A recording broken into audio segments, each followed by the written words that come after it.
Hi everybody, I want to apologize in advance for the lighting issues I was having throughout this video. There was a storm coming in on the horizon and things started to get a little dark. Author of the Read Aloud Family, Sarah Mackenzie, once talked about the first line of a story being the most important part. The first line is what draws you in. It's what tells you if this book is going to be captivating your attention or not. So today I'm going to go through a stack of my favorite books from the past 2 years, and we're going to test out that first line theory and see if they all pass the test. The Garden Girls by Jessica R. Patch. Friday, August 24. Sharp claws scrape along my neck. Yeah, that one passes the test. This is a chilling story of missing girls, an FBI agent, a cult, and a sick, twisted killer. It can get pretty unsettling, but trust me when I say that this is a fantastic read, and it will have you gripping the pages as you turn them to figure out what on earth is going to happen next. Lest She Forget by Lisa Malice. I don't know if I'm pronouncing the author's last name correctly, but if it is Malice, I feel like you kind of have to write suspense. Chapter 1. The loud, heavy beat of my heart echoes in my ears, pulsing in sync with the car's wipers as they furiously slap at the snow, alighting the windshields. Not bad. Definitely makes me want to read more. And in fact, I did. I read the whole book and I absolutely loved it. In this story, our main character, Kay Smith, survives a car crash and she wakes up remembering nothing. It is a tumultuous journey as she tries to figure out who she is, who the people are around her, and can she trust them?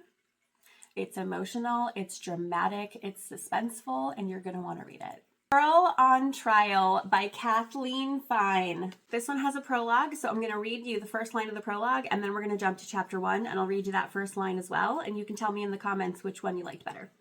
January 12, 2022. The only reason I come to this meeting is for my weekly caffeine high, Tiffany with an I admitted. I mean, I'm a coffee lover, so I'm hooked, but let's see what chapter 1 has to say. Trial Day 1, January 7, 2019. The alarm on Emily's phone chimed just as Sophie whispered in her ear, "Wake up, Emily, wake up." She opened her eyes widely, her body covered in sweat, her sheets soaked yet again.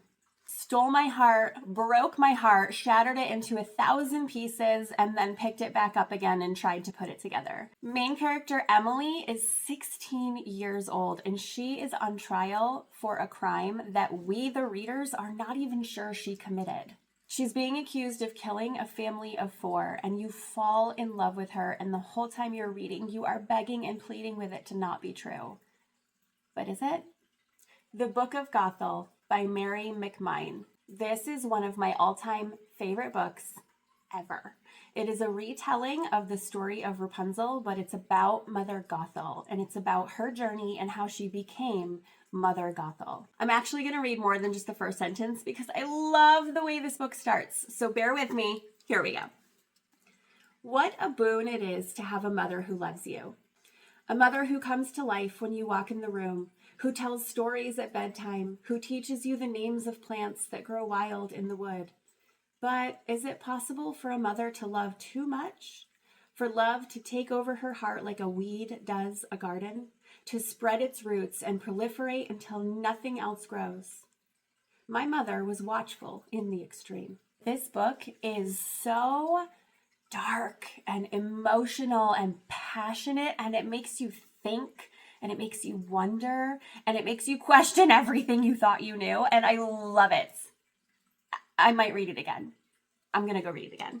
Hester by Lori Lico Albanese. This is another retelling. It is a fictional story about how author Nathaniel Hawthorne met a woman who changed his life and inspired the character Hester Prynne. Salem was meant to be a new beginning, a place where the sharp scent of cinnamon and tea perfumed the air with hope, a place where the colors could be safe and alive in me.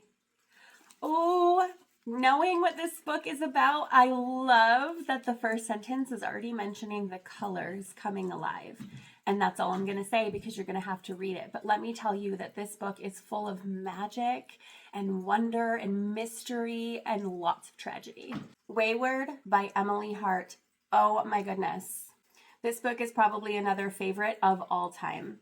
She has a new one out called Siren or Sirens. I can't wait to read it. I know it's going to be fantastic. This is another witchy story. I'm sensing a theme here with my favorites. And it is written from the perspective of 3 generations of women. The prologue starts from the perspective of Altha in 1619. And the first sentence is, 10 days they held me there. Then we move to chapter 1. This is from Kate in 2019. Kate is staring into the mirror when she hears it. Do you not have chills already? Trust me, read the book. You are going to fall in love with all 3 women. You are going to root for them through their journey of self-discovery. You're going to cheer them on through the challenges and the battles that they face. And listen, this is a quote on the inside cover. I am a wayward and wild inside. Don't you just love it? I'm sure at this point it is of no surprise that my next favorite book is called The Wilderwomen by Ruth Emmy Lang. Guys, there's a storm coming outside and it just got so dark in here. There we go. Okay, let's check out the first line of this book. Before, Nora Wilder was supposed to be a bird. And that's all it says. But you want to read it already, don't you? 5 years ago, this character, Nora Wilder, disappeared, leaving her 2 daughters behind. And then one day they wake up and they decide that they want to find her.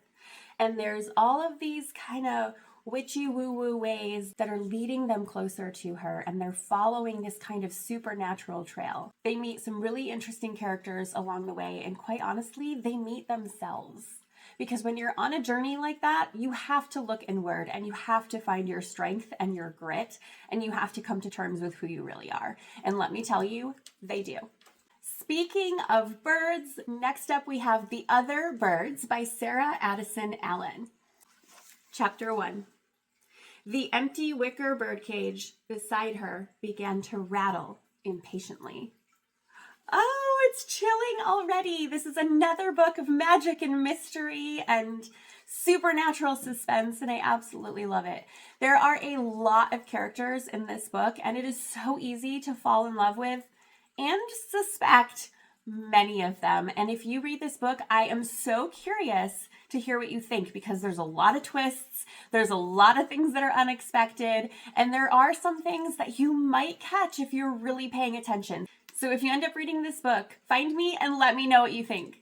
The last book I have for you today is definitely not the end of my favorites list, but it's the end of the pile that I could find offhand. This is The Collected Regrets of Clover by Mickey Brommer. In this book, we're stepping away from the magical and we are entering a world that is very somber and very sentimental as we take a journey with Clover, the death doula. A death doula is somebody who is by your side, with you, holding your hand, making sure that your last moments here on earth are comfortable and not alone. That's Clover's job. So let's take a look at the first line of this book.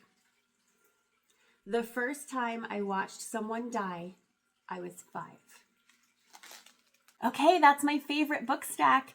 Let me know in the comments what you guys think. Let me know if you think all of those first lines passed the test and would hook you in to read the rest of the book. If you've read any of them, I can't wait to hear your thoughts. Please, no spoilers in the comments. We don't want to ruin it for people who haven't read it yet. I'll have a link in the description of all of the books that I showed here today, and I will also continue to link some of my favorite books as I read them. Thank you so much for watching. I'm going to go make sure our outside is ready for this storm that is rolling in because holy cow.